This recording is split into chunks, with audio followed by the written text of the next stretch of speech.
Okay, so today we are going to start reviewing for your final exam.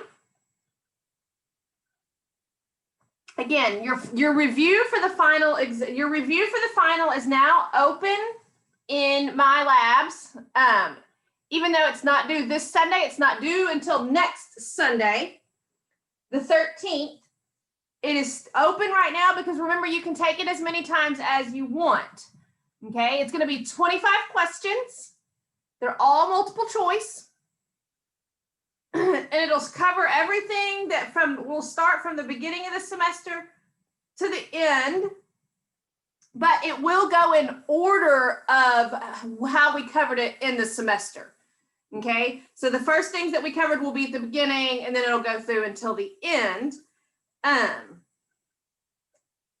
Your final exam will not be open. It'll be in my math lab also, but it's not going to be open until a week from today, which today is the 2nd. So it's not going to be open until Wednesday, December 9th. It'll be open in the morning on Wednesday, December 9th, since that's technically the starting day of final exams. So you'll have any time between Wednesday, December 9th, to Sunday, December 13th at midnight to take it. Okay, it'll be open. Once you open it, it'll be open for 2 hours. You'll have a 2-hour time limit. You should not need that long since it's only 25 questions. But since that is how much time you would have been given on campus to take it, that's how long it'll be open for you on my labs. Okay, but I'll send out an email explaining everything. Okay, looking at number 1, it says graph the function. We have f of x equals 3 minus x squared. Okay, so what we want to do, remember, you do have a graphing calculator, and if you want to use it as much as possible on this final, go right ahead. You can type this in just to your y equals and see where it moves that x squared graph, okay, which is a parabola. So again, if you wanted to just type it into y equals, go to your y equals, clear it, type in 3 minus x squared.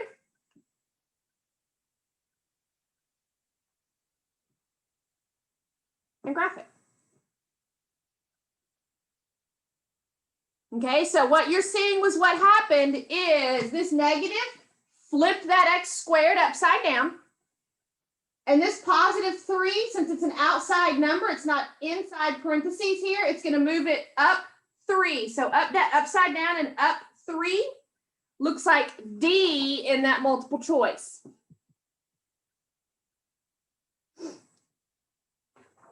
All right, number 2. Says find the function value. It says find f of 0 when f of x equals x squared plus 2x plus 3.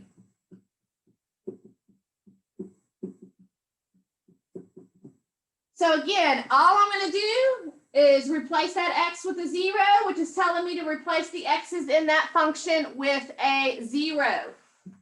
So f of 0 equals 0 squared plus 2 times 0 plus 3. 0 squared is 0. 2 times 0 is 0. Bring down the plus 3. So when you add that all together, you get 3, which again looks like the D answer.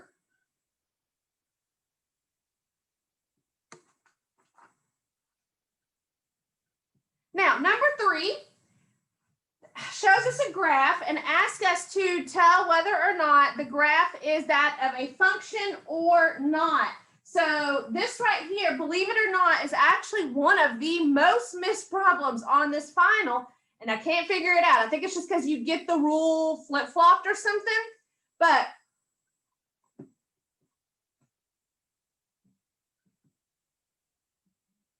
when you are given a graph and you are trying to determine whether or not that graph is a function or not, That's what the graph of this function, or it is a function, but what are you using here? You are using the vertical line test. And what does the vertical line test tell us? It says if you draw a vertical line, which is the one that goes straight up and down, anywhere on this graph, and it only touches your shape one time, then it is a function. There is nowhere on this graph where I can draw a vertical line and touch this red U shape more than once. If I do touch it more than once, then it's not a function. But since I only touch this parabola one time, then yes, this is a function.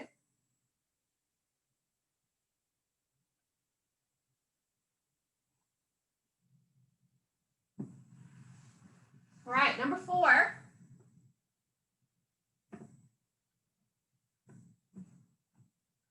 All right, so number 4, we worked a couple of these by hand. And then I told you that you could work these also in your calculator. I highly recommend working these in your calculator. Okay, it's a systems of equations in 3 variables. So you've got an x, a y, and a z that you're trying to solve for. The first equation is 2x plus 2y plus z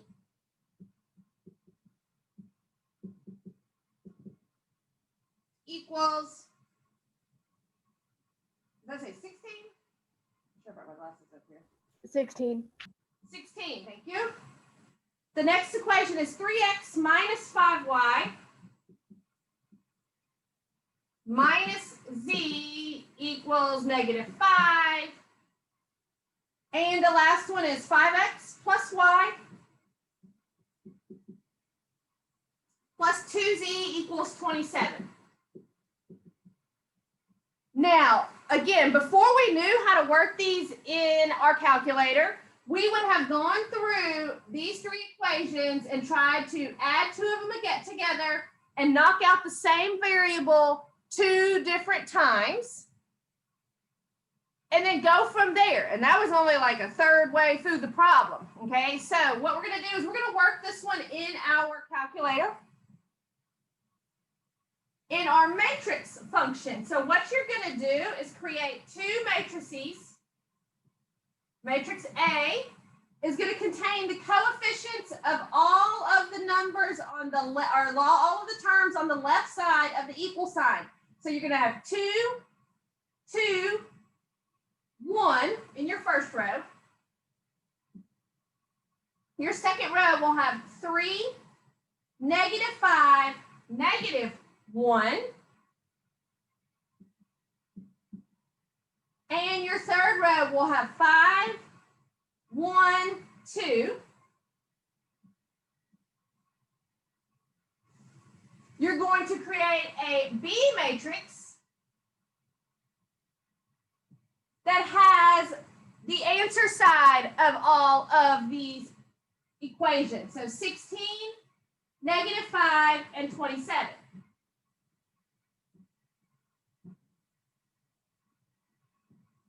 So let's go to our matrix function.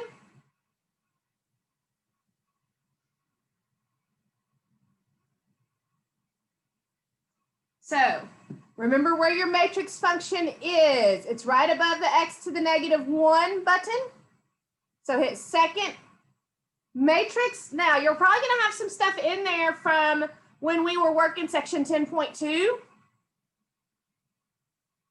So we need to edit this first matrix. We need to make matrix A be this 3-row by 3-column matrix. So go over to edit. We're going to edit matrix A, so hit enter. Tell it you want to change it to 3 by 3. So 3, enter 3, enter. Now enter these new numbers here. So 2, 2, 1, 2, enter, 2, enter, 1, enter. Second row, 3, negative 5, negative 1. So 3, enter, negative 5, enter, negative 1, enter. And the last row, 5, 1, 2. 5, 1, 2. So we've created that matrix. You probably want to double check it just to make sure you got them all in right. 2, 2, 1, 3, -5, -1, 5, 1, 2. Now go back, go to second quit. Now go back to second matrix. I'm still editing. Now I need to go down and edit my other matrix, my matrix B. Now look at this matrix. It has 3 terms in it like this one, but make sure you don't want to do that. This one is 3 rows and 1 column. So this needs to be 3 by 1 up here to make your matrix go like this. So 3, enter, 1, enter. So now you can see your matrix looks like you need it to. And you'll put in 16, enter. -5, enter. 27, enter. And then quit again. So on your home screen, what you're going to want to do is have matrix A to the -1 power matrix B. This will solve for X, Y, and Z. So again, go to second matrix. Now we're not editing. We want to use that 3 by 3 matrix that we put in there. So hit enter. Now this X to the -1 button, we'll put that -1 up there for me. Now I need matrix B. So second matrix, go down to B, enter, enter. There is your A, or whatever it is, X, Y, Z, which is 4, 3, and 2. In that order, 4, 3, 2, which would be A.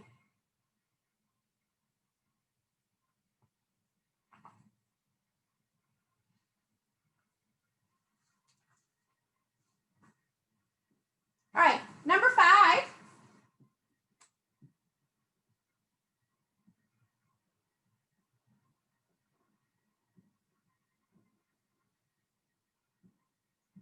Is asking us what the range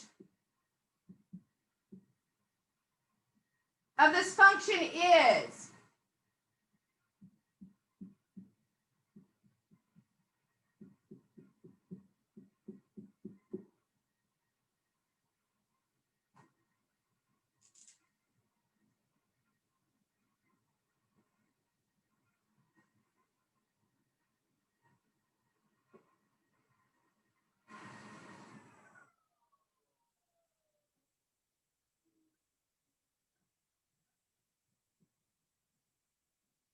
Try to make it just like they did.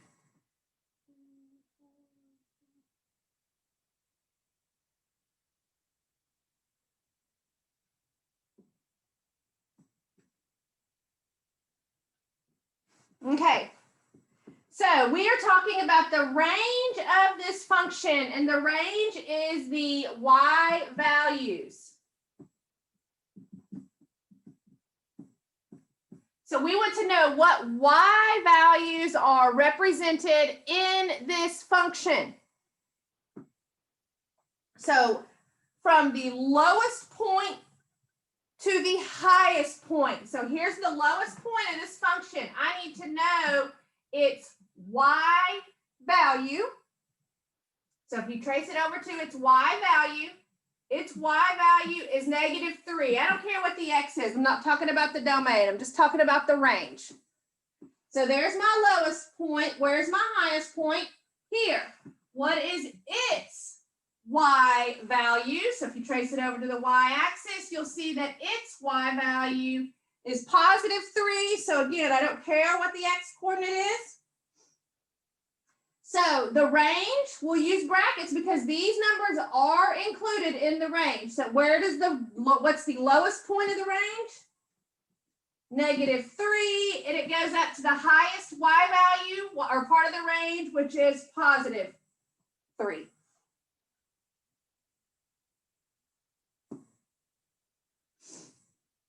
So -3 to +3.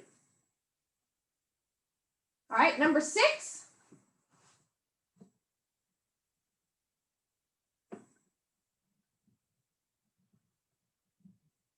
Match the inequality with a graph. Oh, that would have been C in that multiple choice. -3 to +3. Okay, number 6.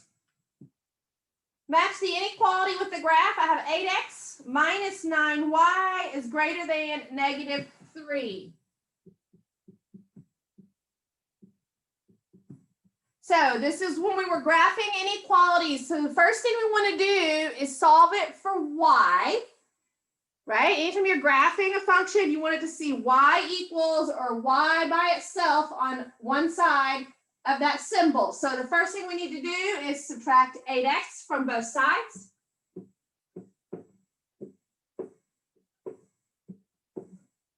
So now over here I have -9y is still greater than, these two terms are just going to come down, right? I can't put an x with a constant, so I'm just going to bring those down. -8x minus 3.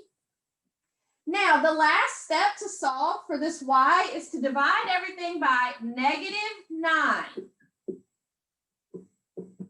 Now, when I do this,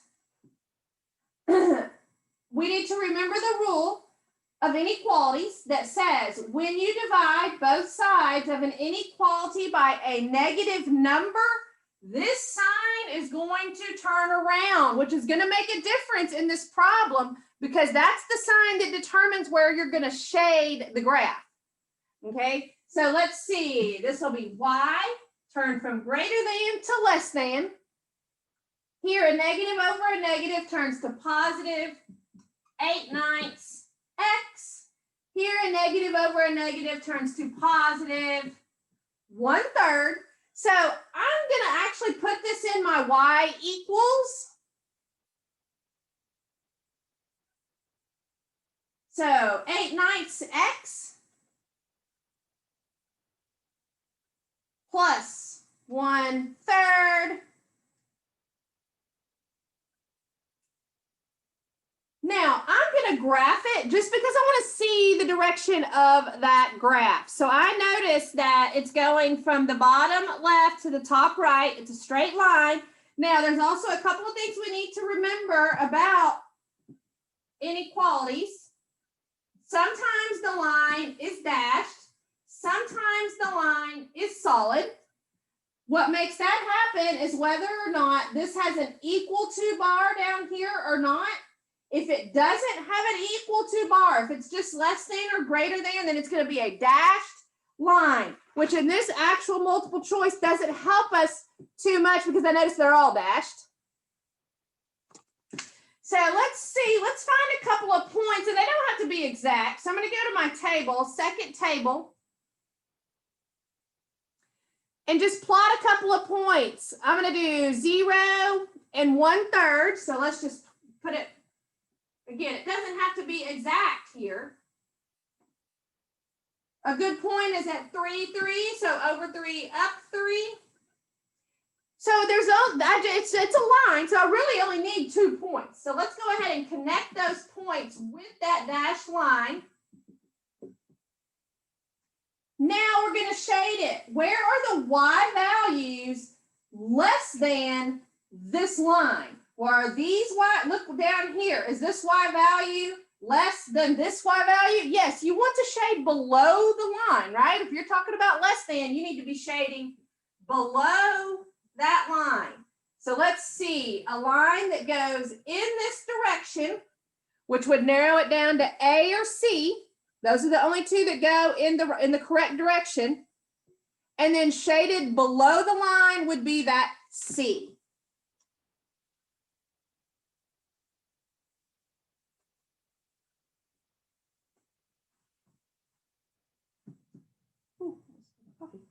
All right, number 7. This is the problem where it assumes that we know what the Pythagorean theorem states. The Pythagorean theorem is dealing with right triangles. which if we draw out this picture of this problem, that's what the shape of the problem will make.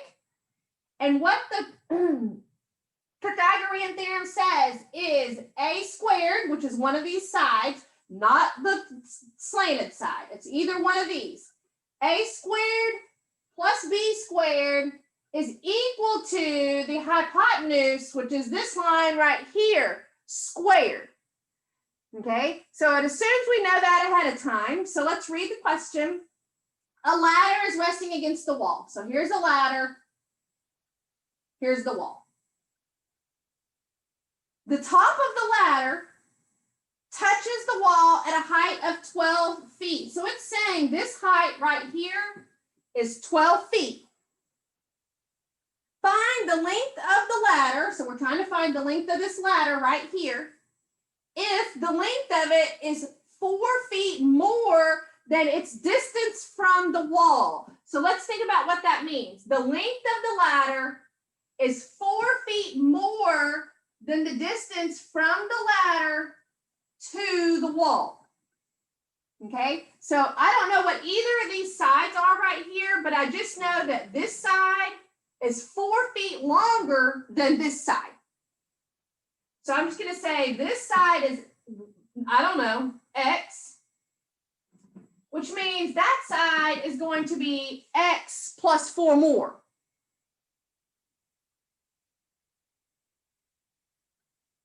Now, let's follow these rules for the Pythagorean theorem. Again, either one of these we can call our A side. So I'm going to do this one. So this side squared plus this side squared equals the hypotenuse, which is x plus 4 squared. So let's see what we have here. We've got x squared plus 12 squared is 144 equals, on the right, we have x plus 4 squared, which will be x plus 4 times itself. So I need to FOIL this. So let's see, x times x gives me x squared. My outer gives me, I'm going to do this step together because look at my outers and my inners, a lot of time are going to combine with each other. So let's see if that happens. What's your outer? 4x.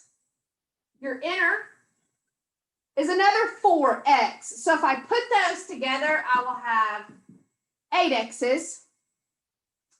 And then my last 4 times 4 is positive 16. Let's bring this left side down, x squared plus 144. Now, here's the good thing about this problem. Some of these were more difficult than this, but look at what this happens. It starts off being a quadratic because I have x squared, but look, remember I can do anything to one side of this equation as long as I do it to the other. So what if I just subtract x squared from both sides? Well, that's just going to knock out the x squared altogether. So now all I have is 144 equals 8x plus 16. So if I'm solving this now, I just need to know what x is so that I can add 4 to it to find the length of this ladder. Okay, so I'm just going to solve this for x now. So I'm going to subtract the 16 from both sides. So what is that? 128 equals 8x. Divide both sides by 8. Sorry, I'm getting a little low here. X equals 128 divided by 8. What is that? 16. Good, which gives me 16. So what does this represent? Where is x going? It's this distance. Now, remember, the question asked me, what is the distance of the ladder? So this is not the distance of the ladder. This is the distance of the ladder, which means I need to add 4 to my 16 to get 20. which is the distance of the ladder, which would be B.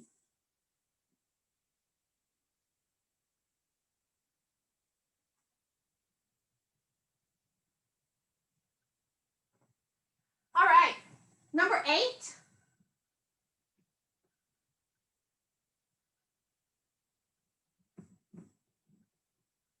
Says find the domain, write an interval notation for the answer. So let's see, I've got f of x equals x minus 2 over x squared plus 4x.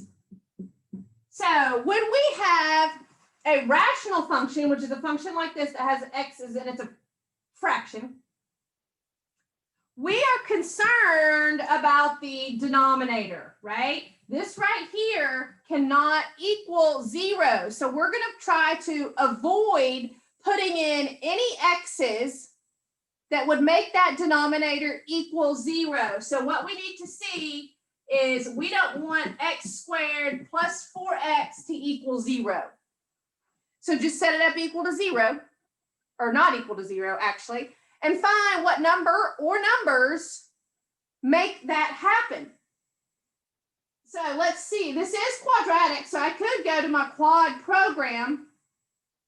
If I went to my quad program, my A would be 1, my B would be 4, and my C would be 0, right? I'll do that in just a minute. But I can factor this. This is just pulling out a greatest common factor. If I pull out the x that they both have, this one will just have an x left, plus that'll just have a 4 left. Can't equal 0. So these two factors need to be set up because neither one of these can equal 0. So this one's already solved. One of the numbers that x cannot be is 0. This one, if I subtract that 4, x also can't equal -4. So again, if you did that in your quad program, go to program, down to quad. Type it in your A, B, and C. So A is what's in front of x squared, which is 1. B is in front of x, which is 4. Then it's going to ask you what C is. I just don't have a constant, so it's a 0. Again, there's your 0 and -4 that we also got just by factoring. But it says to write this in interval notation. So I want to say all the numbers on the number line from -infinity to +infinity, except for -4 and 0. So again, you're starting at -infinity. Now, when I'm coming up the number line, am I going to run into 0 first or -4 first? I'm actually going to run into -4 first, right? Because that's what's going to, since it's on the negative side. So -infinity to -4.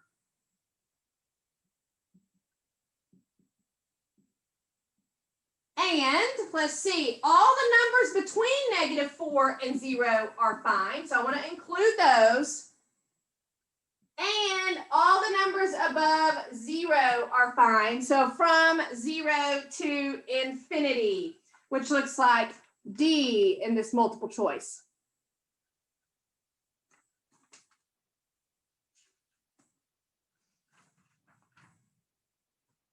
All right, number 9.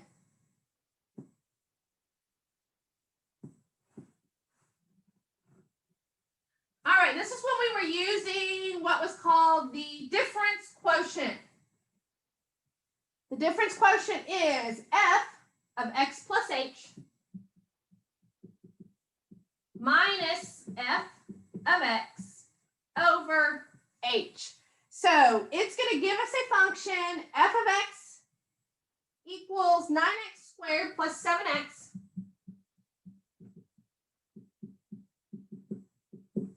and ask us to construct the difference quotient. Okay, so let's see. That means the first thing I need to find is f of x plus h, which means I'm going to go to my function, and every time I see an x, I'm going to replace it with x plus h. So let's see, I've got 9. Then I'm going to replace the x with x plus h, so x plus h squared plus 7. Replace the x with x plus h. So that takes care of the first part of this difference quotient. Now, what do you want to do? You want to subtract the actual function. So this right here, I want to just put whatever this function is, put it behind a subtraction symbol in parentheses. So let's see. In here, I'll have 9x squared plus 7x. Now, the denominator is going to be h. I'm going to throw that in at the end. I got to figure out what all is going on in this numerator first. So the next thing I'm going to do is x plus h squared. I'm actually going to work it down here and then erase that. So again, I'm going to have 9, and then parentheses, I'm going to have what this x plus h squared turns out to be. So let's just do this down here, and then I'll erase it. X plus h squared means to multiply x plus h times itself, so I'm going to FOIL it. So let's see, x times x gives me x squared, x times h. We'll just call that xh. The inner, h times x. So it doesn't matter. You can call it, I'm going to call it xh again, just because I noticed that it's going to actually go with this term in a minute when I combine. And then my last h times h is h squared. So again, here, if I put those xh's together, I actually have 2 of them, right? 2 xh's. So I've got x squared plus xh gives me 2 xh's plus h squared. So in my parentheses, x plus h squared turns into x squared plus 2xh, not close, plus h squared.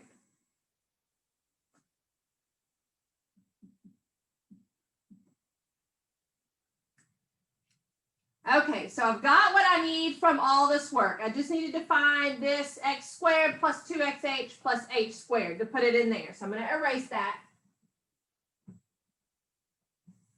Now, I'm going to distribute this 9 to those terms. So let's see, 9 times x squared gives me 9x squared plus 9 times 2 gives me 18xh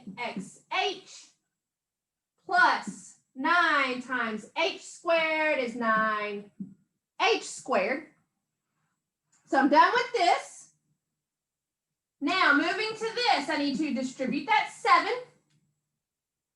So I've got plus 7x plus 7h.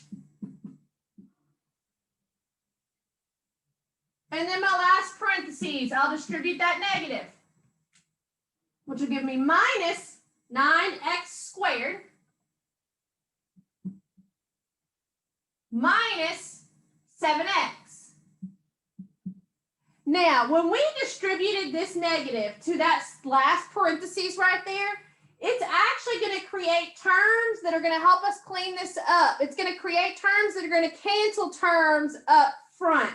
So let's see, this minus 7x should have a plus 7x to cancel, and there it is.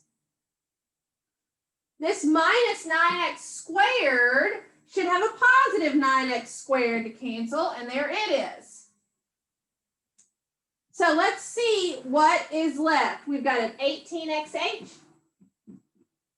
plus a 9h squared plus a 7h. So you'll notice that all the terms have that h.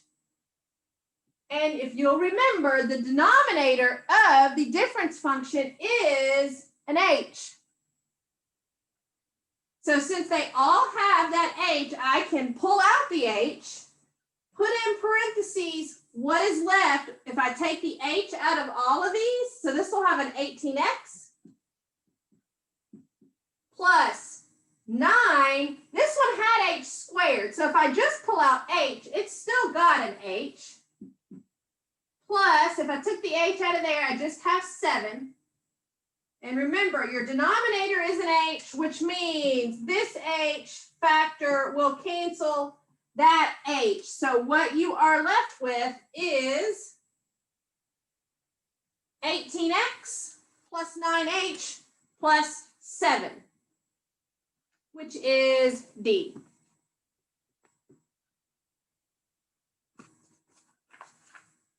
All right, number 10.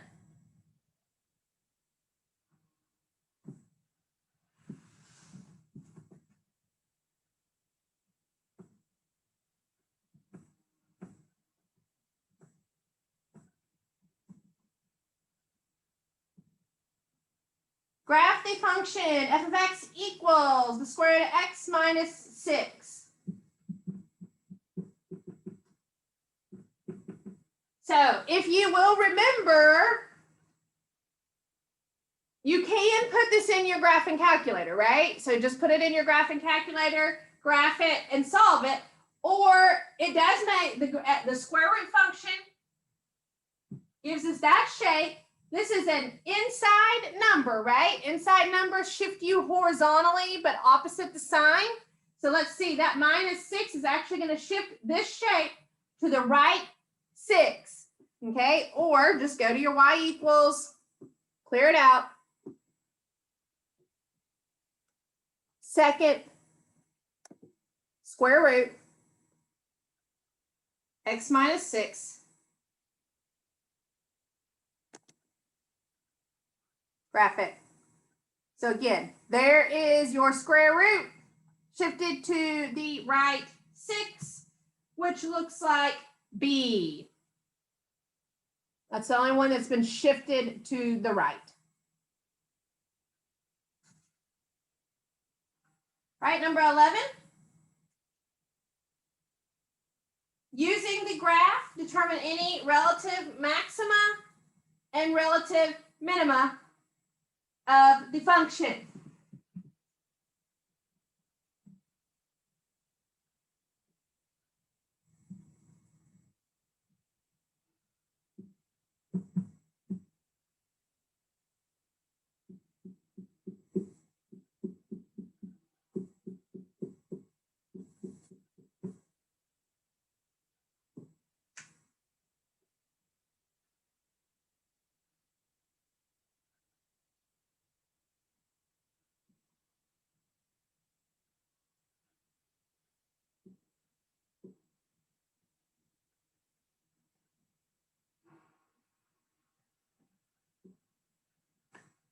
Okay, so this is kind of a replica of the drawing there.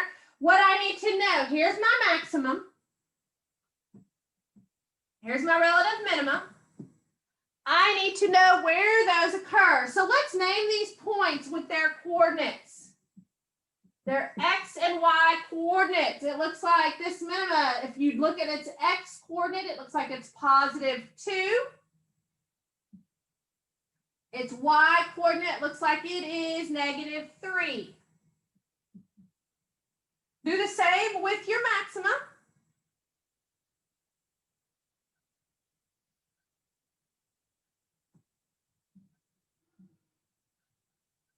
Looks like its x coordinate is 0 because it hasn't been moved left or right at all. Its y coordinate is a 1. So let's see, naming the minimum and the maximum. When you're talking about the minimum and maximum, the value is the y. The minimum value is your y, and then it's going to say it occurs at x equals, that's where your x coordinate will go. So the minimum is negative 3. It occurs at x equals 2. Your maximum, again, is your y value. Your highest y value is 1. And it occurs at x equals 0. So the minimum is -3.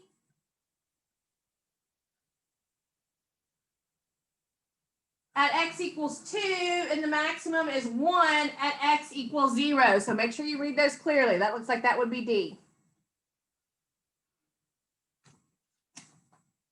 All right, number 12. How can the graph of negative, open parentheses, x minus 5 squared, close, or x minus 5, close, squared, excuse me, plus 2 be obtained from the graph of y equals x squared?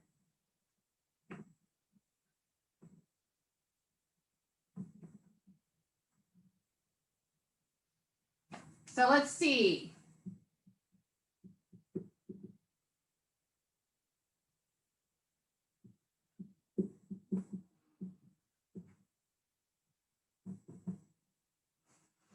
So let's see, what things are going to happen? The first thing we're going to talk about is the horizontal shift. What shifts you horizontally are your inside numbers. And since that is a -5 inside those parentheses, that's going to shift me to the right 5. After you do horizontal shifts, then you see if there's any reflection across the x-axis, which means this right here. This is what's going to flip that parabola upside down. So that's going to reflect across the x-axis. And then you look for vertical shifts. Your vertical shifts come from the outside numbers. A +2 will shift you up 2. So you're looking for right 5 across the x. And then 2 up, which would be D. Again, read those carefully.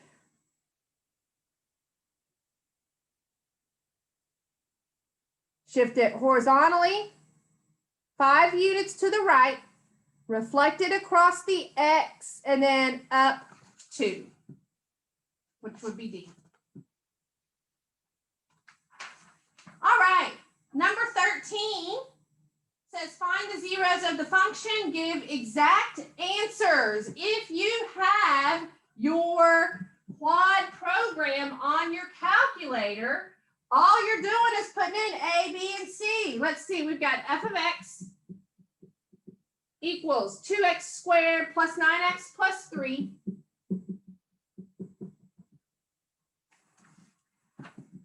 Just taking that to my quad program. So program down to quad. Putting in your A, B, and C. My A is 2, the number in front of x squared. The number in front of x is 9, and my constant is 3. Exact answers means not decimals. Hit it enter again. There are your exact answers. -9 plus and minus the square root of 57 over 4. So -9 plus minus the square root of 57 over 4, which would be A. If you do not have the quad program, you would have to use the quad formula for this. I will do that for those of you that do not have the quad program.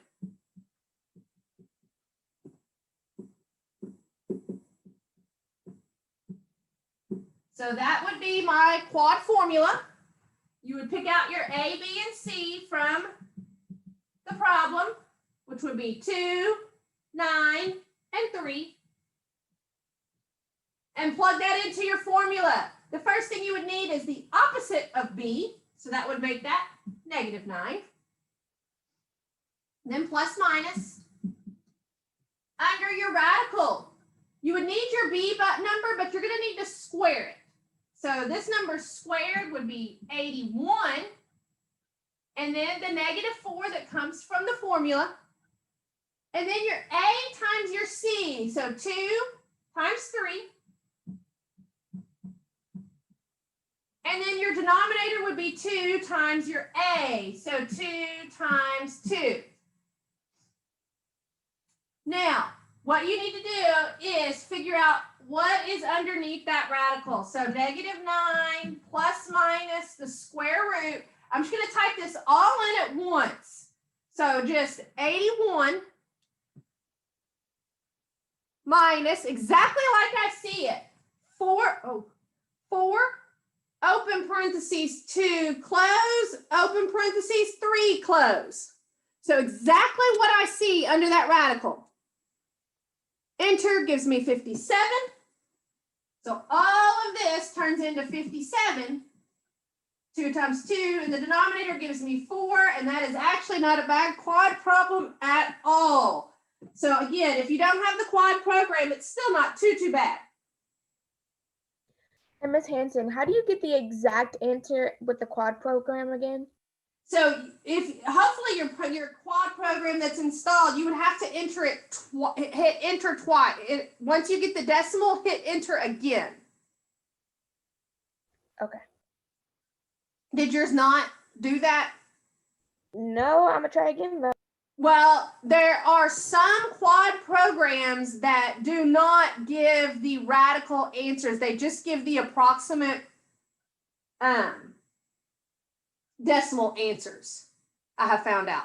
And I have searched on YouTube for ways to program it or change the program to give the exact radical answers, and I cannot find it. I have the correct one on my, and they do have the one that you need in the LAC, which is on the 3rd floor of the campus center building. If you wanted, I don't know if it's worth it because this problem is not going to be too difficult. But for future use, if you're taking further math classes and you wanted that actual quad program on your calculator, the calculator in the Learning Assistance Center on the 3rd floor of the campus center building on the main campus has calculators that have it, and they can link your calculators together and overwrite the program that you have and make it have this quad program instead. That's handy. My mom has the one that works. Oh, yeah. So the one that you guys are using is just quad, and the one I have is quad solve. Oh, okay. Yeah. Yeah. Interesting. Okay. Okay, let's do one more, and then I will finish this on Friday. Let's look at number 14. Says to find the vertex of the parabola. So it says f of x equals 2x squared plus 12x minus 3. And it wants us to find the vertex of this parabola. So it's going to be a U-shaped graph if you graphed it, and it wants us to find where that vertex would be. To find it on paper,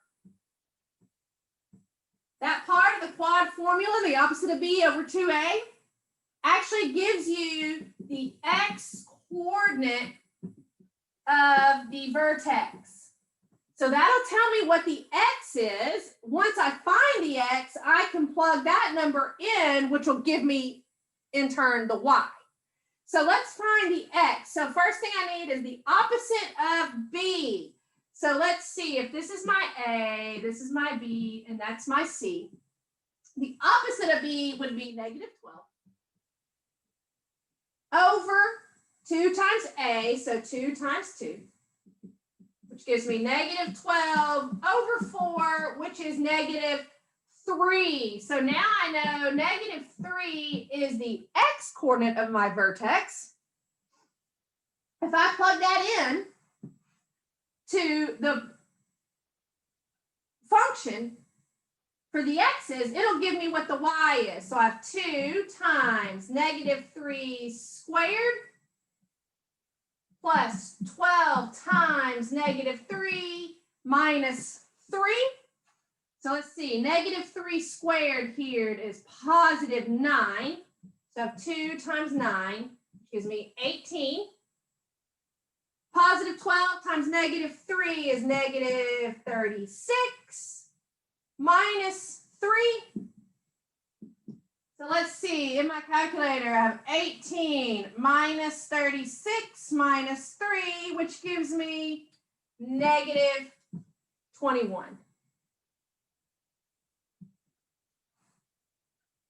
for the vertex, which would be negative 3, negative 21 would be A on your sheet.